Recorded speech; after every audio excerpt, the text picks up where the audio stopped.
నమస్కారం city news కి స్వాగతం.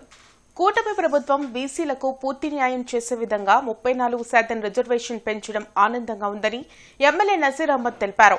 వైసీపీ బీసీల రిజర్వేషన్ 24% తగ్గించి బీసీల నడ్డి విరిచిందని ఆరోపించారు. బీసీలను స్పీకర్, కేంద్ర మంత్రి, ఎమ్మెల్సీ పదవులకు పట్టం కల్పించి రాజ్యాధికారం కల్పించిన ఘనత కూటమి సర్కార్దేనని ఎమ్మెల్యే నజీర్ అహ్మద్ తెలిపారు. బీసీ వర్గాలపై జగన్మోహన్ రెడ్డికి చిత్తశుద్ది లేదని అన్నారు. బీసీ నేత చంద్రయ్యను హతమార్చింది, అమర్నాథ్ గౌడ్ ను పెట్రోల్ పోసి చంపింది, బీసీలపై అక్రమ కేసులు బనాయించింది జగన్ మర్చిపోయారా అని ప్రశ్నించారు. ఏపీపీఎస్సీలో జరిగిన అక్రమాలు పుట్టలు పుట్టలుగా బయటకు వస్తున్నాయని అన్నారు.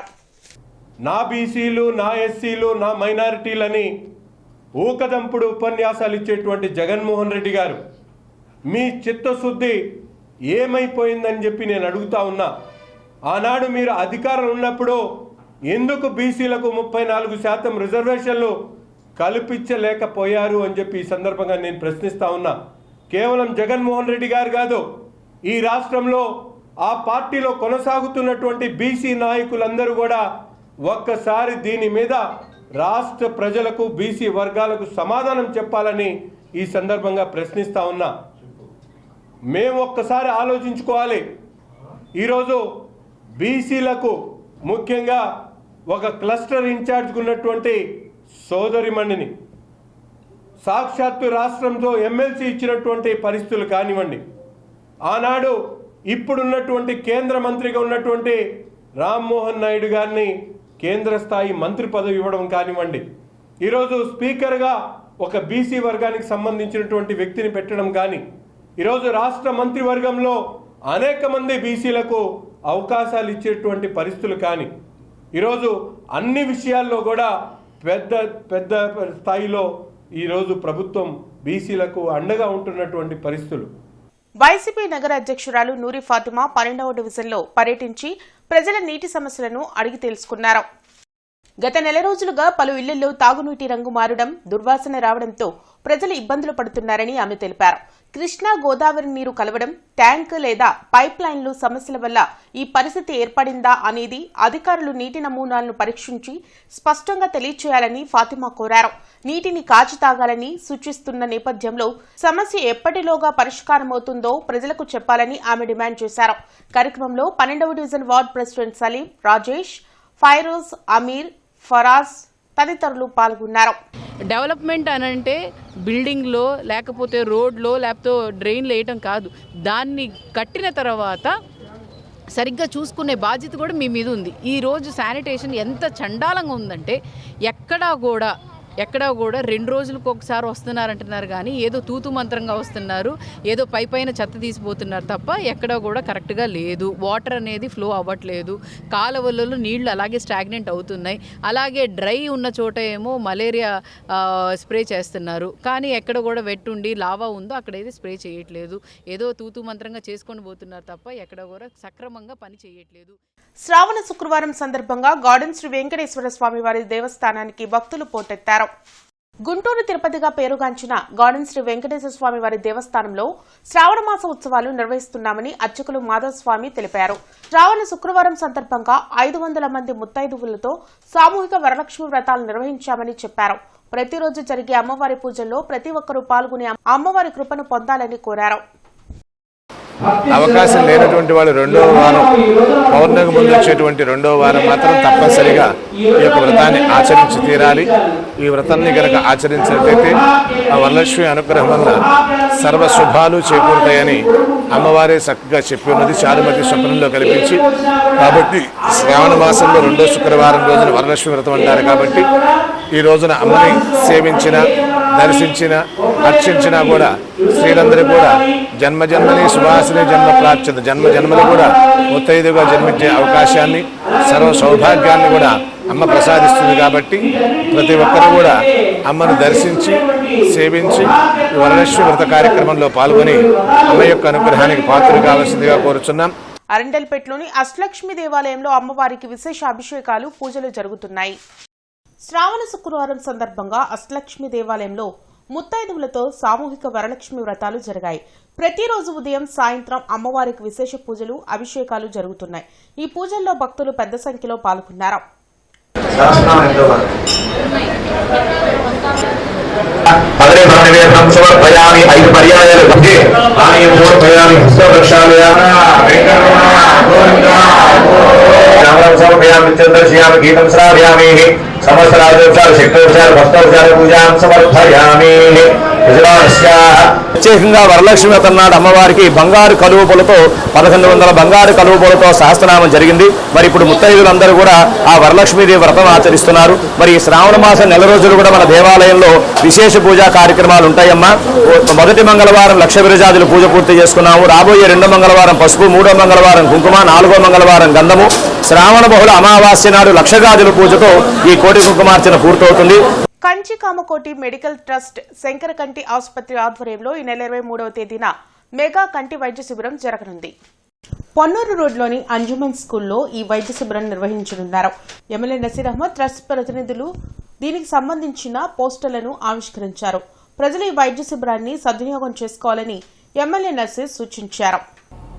ఆపరేషన్స్ చేయించుకోవాల్సినటువంటి అవసరం ఉన్నటువంటి వాళ్ళకి ₹1 ఖర్చు లేకుండా శంకర్ కంటి వైద్యశాల సహకారంతో ఈరోజు గుంటూరు తూర్పు నియోజకవర్గంలో ఈ కార్యక్రమాన్ని తీసుకోవడం జరుగుతూ ఉంది. తప్పకుండా నగరంలో ఉన్నటువంటి ప్రతి ఒక్కళ్ళు కూడా కంటి పరీక్షలు చేయించుకోవాలనేటువంటి ఆలోచన ఉన్నటువంటి వాళ్ళ దగ్గర నుండి కావాల్సినటువంటి మందులు, అలాగే ఆపరేషన్స్ శస్త్రచికిత్సలు చేయించుకోవాలనేటువంటి ఆలోచన కలిగినటువంటి వాళ్ళందరికీ కూడా రావడానికి పోవడానికి అయ్యేటువంటి ఖర్చుతో పాటు ₹1 ఖర్చు లేకుండా ఈ కార్యక్రమాన్ని ఏర్పాటు చేయడం జరుగుతూ ఉంది.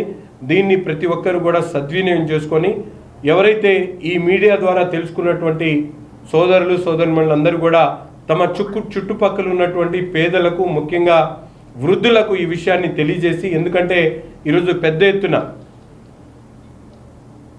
ఈ కంటి వైద్య పరీక్షలు చేయించుకోవడానికి పెద్దవారు ఇబ్బంది పడుతున్నటువంటి పరిస్థితి, వాళ్ళకి ఈ సమాచారాన్ని అందించి ఆదివారం జరగబోయేటువంటి ఈ ఉచిత వైద్య కంటి పరీక్షల ఇదైతే క్యాంప్ ఉందో దాన్ని ప్రతి ఒక్కరు కూడా తీసుకొని రావాలని చెప్పి కోరుతూ, దీన్ని పెద్ద ఎత్తున మీడియా సోదరులు కూడా ప్రజలకు తెలియజేసేటువంటి విధంగా టెలికాస్ట్ చేయాలని చెప్పి కోరుకుంటూ ప్రతి ఒక్కరు కూడా సద్వినియోగం చేసుకోవాలని చెప్పి కోరుతాం. Basavatarakam Indo American cancer hospital మరియు Shri GVR Chowdary medical stores ఆధ్వర్యంలో ఉచిత క్యాన్సర్ స్క్రీనింగ్ శిబిరం నిర్వహించనున్నారు. ఈ ఉచిత క్యాన్సర్ స్క్రీనింగ్ శిబిరం ఈ నెల 22వ తేదీన హోటల్ అన్నపూర్ణలో జరుగుతుందని నిర్వాహకులు తెలిపారు. 30 ఏళ్లు పైబడిన మహిళలు, పొగాకు లేదా మద్యం సేవించేవారు, కుటుంబంలో క్యాన్సర్ చరిత్ర ఉన్నవారు, శరీరంలో అసాధారణ లక్షణాలు ఉన్నవారు ఈ స్క్రీనింగ్ శిబిరాన్ని సద్వినియోగం చేసుకోవాలని వారు కోరారు. డైమండ్ జూబ్లీ వేడుకల్లో భాగంగా ఈ ఉచిత క్యాన్సర్ స్క్రీనింగ్ శిబిరాన్ని ఏర్పాటు చేస్తున్నట్లు నిర్వాహకులు తెలిపారు. పెదకాకాని మల్లేశ్వర స్వామి దేవస్థానంలోని బ్రవరాంబ అమ్మవారి పవిత్ర మంగళసూత్రం మాయం కావడంపై భక్తులు తీవ్ర ఆగ్రహం వ్యక్తం చేస్తున్నారు. అమ్మవారి ఆభరణం మాయమై రోజులు గడుస్తున్నా గురువారం రాత్రి వరకు పోలీసులకు ఫిర్యాదు చేయకపోవడంతో పలు అనుమానాలకు తావిస్తోంది. పెదకాకాని మల్లేశ్వర స్వామి వారి ఆలయంలో వరుస దొంగతనాలు జరుగుతున్నాయి. 6 నెలల క్రితం అమ్మవారికి అలంకరించే వడ్రానం గొలుసులు మాయమయ్యాయి. బీరువాలో వెతకగా దొరికాయంటూ 2 రోజుల తర్వాత కొత్త బంగారంతో వస్తువులు సిద్ధం చేయించి చూపించడంతో ప్రజల నుంచి పలు అనుమానాలు వ్యక్తమవుతున్నాయి. 2 నెలల క్రితం మంగళసూత్రానికి సంబంధించిన గొలుసు మాయం కాగా అధికారులకు తెలియచేయకుండా అర్చకులే కొత్త బంగారం పెట్టినట్లు ఆరోపణలు వచ్చాయి. తాజాగా మరో ఘటన చోటు చేసుకున్న ఉన్నతాధికారులు, పాలక మండలి సభ్యులు నిమ్మకు నీరెత్తినట్లు ప్రవర్తించడం పలు అనుమానాలకు దారితీస్తుంది. అమ్మవారి మంగళసూత్రం మాయం విషయంపై గురువారం ఈవో గోగినేని లీలాకుమార్ కు శ్రీ మహాదేవ హిందూ ధర్మ పరిరక్షణ సేవా సమితి ఫిర్యాదు చేసింది. దీంతో పోలీసులు రంగప్రవేశం చేసి సీసీ ఫుటేజ్లను పరిశీలించి దర్యాప్తు ప్రారంభించారు. ఉన్నతాధికారులు వెంటనే విచారణ చేసి భక్తుల మనోభావాలను దెబ్బతీసే వారిపై కఠిన చర్యలు తీసుకోవాలని భక్తులు కోరుతున్నారు. పోయిన శుక్రవారం రోజు గంగా బ్రహ్మరాంబ దేవస్థానం అమ్మవారి మెడలో ఉన్నటువంటి మంగళసూత్రము, నాంతాడు, సుమారు 100 గ్రాముల బంగారం ఈరోజు అమ్మవారి మెడలోని బంగారం కనపడట్లేదు. దీనిపై ఎవరిపై బాధ్యులు అనేది కూడా ఈరోజు నిర్ధారణ చేయవలసి ఉంది. దీనిపై అర్చకులు బాధ్యత వహిస్తారా, అధికారులు బాధ్యత వహిస్తారా, లేదంటే ఇప్పుడు ఉన్నటువంటి కూటమి ప్రభుత్వం బాధ్యత వహిస్తుందా అనేది గ్రామ ప్రజలందరూ కూడా కాకానిగుడిలో వరుస దొంగతనాలు జరుగుతూ ఉంటే అధికారులు, పాలక మండలి, పోలీసులు ఏం చేస్తున్నారని వైసీపీ నాయకులు అంబటి మురళీకృష్ణ ప్రశ్నించారు. పెదకాకానిలోని గంగా బలరాంబ సమేత మల్లేశ్వర స్వామివారి దేవస్థానంలో అమ్మవారి మంగళసూత్రం చైన్ కనిపించకుండా పోయాయని వైసీపీ నేతలు కాకాని పోలీస్ స్టేషన్లో ఫిర్యాదు చేశారు. ఈ సందర్భంగా అంబటి మురళీకృష్ణ మాట్లాడుతూ అత్యంత పవిత్రమైన శ్రావణ మాసంలో అమ్మవారి మంగళసూత్రం చైన్ కనిపించకుండా పోవడం అమంగళకరమని అన్నారు. వైసీపీ నేతలు ఫిర్యాదు చేసే వరకు మంగళసూత్రం చోరీ అయిందన్న సంగతి బయట పెట్టలేదని మండిపడ్డారు. వారం రోజుల క్రితమే చోరీ జరిగితే ఎందుకు గోప్యంగా ఉంచారని ప్రశ్నించారు. అమ్మవారి ఆభరణాలకు రక్షణ లేకుండా పోయిందన్నారు. ప్రభుత్వం, పోలీసులు స్పందించుకుంటే ఆమరణ నిరాహార దీక్ష చేస్తానని హెచ్చరించారు. ఈ కార్యక్రమంలో పొన్నూరు నియోజకవర్గ వైసీపీ నాయకులు పాల్గొన్నారు. శుక్రవారం నాడు బంగారం పోతే ఈ రోజు వరకు ఎందుకు కంప్లైంట్ చేయలేదు? మన ఇంట్లో బంగారం పోతే మన అమ్మ బంగారం మనం ఊరుకుంటామా? అమ్మవారి మంగళసూత్రం 2 పేటల నూలుతాడు మంగళసూత్రం పోతే మీకు బాధ్యత లేదా అని అడుగుతున్నా. ఎవరు ఇవ్వద్దన్నారు? ఎందుకు ఇవ్వలేదు? మీరు అధికారులుగా మీరు ఇవ్వాల్సిన అవసరం ఉందా లేదా? మీరు దొంగలు పట్టుకోలేరు, పట్టుకునేవారు పోలీస్ శాఖ. పోలీస్ శాఖ మీరు ఎందుకు ఫిర్యాదు చేయలేదు? మిమ్మల్ని శాసనసభ్యుడు ఏమైనా ఒత్తిడి చేశాడా పెట్టొద్దని? కంప్లైంట్ ఇవ్వదు, మరి ఎందుకు ఇవ్వలేదు? మీ ఇంట్లో పోతే మీరు ఊరుకుంటారా? అమ్మవారికి పోతే మీరు ఎలా నిద్రపోతున్నారంట నా గుళ్ళో. ఇక్కడ భక్తుల మనోభావాలు దెబ్బతింటలేదా? వారం రోజుల నుంచి మంగళసూత్రం లేకోకుండా అమ్మవారిని అలా పెట్టడానికి మీ మనసు ఎలా ఒప్పుకుంటుందని అడుగుతున్నా. మీరు ఎందుకు కంప్లైంట్ చేయలేదు? దొంగతనాలు జరిగితే కంప్లైంట్ ఇవ్వరా? నగర అభివృద్ధిలో భాగంగా నల్లచెరువు వాకింగ్ ట్రాక్ ను 50 లక్షల వ్యయంతో అభివృద్ధి చేస్తున్నట్లు తూర్పు ఎమ్మెల్యే నసీర్ తెలిపారు.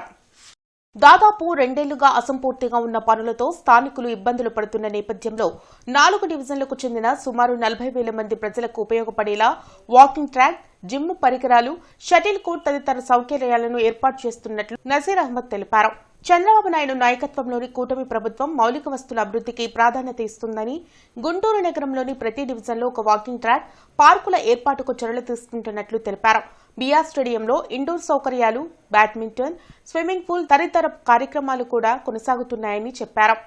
ఇదిలా ఉండగా బీఆర్ స్టేడియంలో కొత్త ట్యాంక్ నిర్మాణం కోసం పాత ట్యాంకును తొలగించే సమయంలో జరిగిన ఘటనతో లాలాపేటలోని కొన్ని ప్రాంతాల్లో నీరు సరఫరాకు అంతరాయం ఏర్పడిందని, ప్రజలు 2 రోజుల పాటు సహకరించాలని ఎమ్మెల్యే నసీర్ కోరారు. ఈ కార్యక్రమంలో మాజీ కార్పొరేటర్ వేముల జ్యోతి శ్రీనివాస్, టీడీపీ నాయకులు మాలకొండయ్య, అర్జున్, చల్లా ఆంజనేయ ప్రసాద్, బాబు తదితరులు పాల్గొన్నారు. ప్రతి ఒక్క పక్కన మౌలిక వసతుల అభివృద్ధి కార్యక్రమాలతో పాటు ముఖ్యంగా ప్రజలకు అవసరమైనటువంటి వాకింగ్ ట్రాక్స్ కోసం ఈరోజు నగరంలో అనేక వాకింగ్ ట్రాక్స్ని ఒక్కొక్కటిగా అభివృద్ధి చేసుకుంటూ వెళ్తా ఉన్నాం. అందులో భాగంగానే బీఆర్ స్టేడియంకి 14 కోట్ల రూపాయలతో మల్టీపర్పస్ అరేనా, అక్కడే ఇండోర్స్లో కావాల్సినటువంటి షటిల్ కానీ, బ్యాడ్మింటన్ కానీ, స్విమ్మింగ్ పూల్ కానీ ఇవన్నీ కూడా అభివృద్ధి చేసేటువంటి కార్యక్రమాలు జరుగుతూ ఉన్నాయి. ప్రతి ఒక్క డివిజన్కి కూడా ఒక వాకింగ్ ట్రాక్ కావాలనేటువంటి ఆలోచనతో పనిచేస్తూ ఉన్నాం. తప్పకుండా ఈ 2.5 సంవత్సరాల్లో ప్రతి ఎలక్షన్ వార్డుకు కూడా ఒక వాకింగ్ ట్రాక్ ఉంటుంది. ప్రజలకు అవసరమైనటువంటి ప్రతి చోట కూడా వాకింగ్ ట్రాక్తో పాటు పార్కులు ఏర్పాటు చేసేటి ఈ గుంటూరు నగరంలో ప్రజలు హ్యాపీగా ఉండేటువంటి కార్యక్రమాన్ని ఈ ప్రభుత్వం తీసుకుంటుందని చెప్పి తెలియజేస్తూ, నిన్న బీఆర్ స్టేడియం ఏదైతే కొత్తగా ట్యాంక్ నిర్మాణం కోసం పాత ట్యాంక్ని తీసేసేటువంటి కార్యక్రమంలో ఆ ట్యాంక్ కూలిపోవడంతో ఈరోజు కొన్ని ప్రాంతాల్లో ముఖ్యంగా గ్రావిటీతో వచ్చేటువంటి లాలాపేట ప్రాంతంలో కొంత నీళ్లు స్కేర్సిటీ ఉంది. ప్రజలు అర్థం చేసుకొని 1-2 రోజులు కోఆపరేట్ చేయాలని చెప్పి కూడా ఈ సందర్భంగా కోరుతా ఉన్నాం. సిద్ధార్థ్ నగర్లోని కనక మహాలక్ష్మి మందిరంలో శ్రావణ మాస పూజలు అత్యంత వైభవంగా జరుగుతున్నాయి. ఈ సందర్భంగా అర్చకులు ఘంటసాల విజయస్వామి మాట్లాడుతూ, ప్రతిరోజు ఉదయం, సాయంత్రం అమ్మవారికి సహస్ర కుంకుమార్చనలు నిర్వహిస్తున్నామని తెలిపారు. వేకువజామునే అమ్మవారికి స్ఫటికలింగానికి విశేష అభిషేకాలు నిర్వహించామని చెప్పారు. ప్రతి ఒక్కరూ అమ్మవారి పూజల్లో పాల్గొని అమ్మవారి అనుగ్రహాన్ని పొందాలని కోరారు.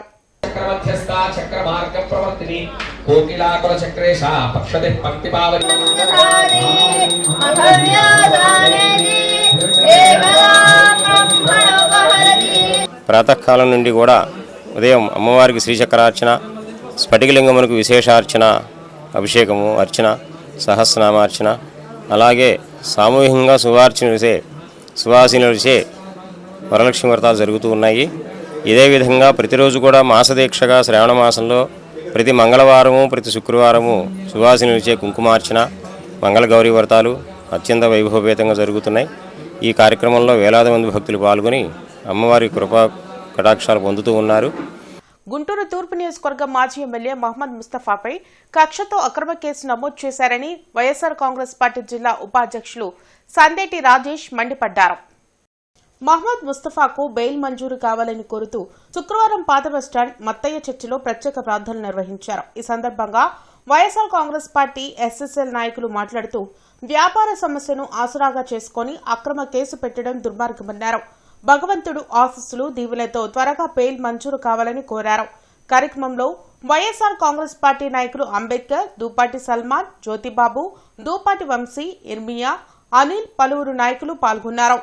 ఈ రోజు గుంటూరు తూర్పు నియోజకవర్గం ప్రశాంతంగా ఉంది అంటే గత 10 సంవత్సరాలు ముస్తఫా గారు ఇక్కడ ఎమ్మెల్యేగా చేసి ఎటువంటి గ్రూపుల్ని గొడవల్ని ఏటిని కూడా ప్రోత్సహించకుండా ప్రశాంతమైన పరిపాలన చేశాడు కాబట్టి ఈరోజు గుంటూరు తూర్పు నియోజకవర్గం చాలా ప్రశాంతం.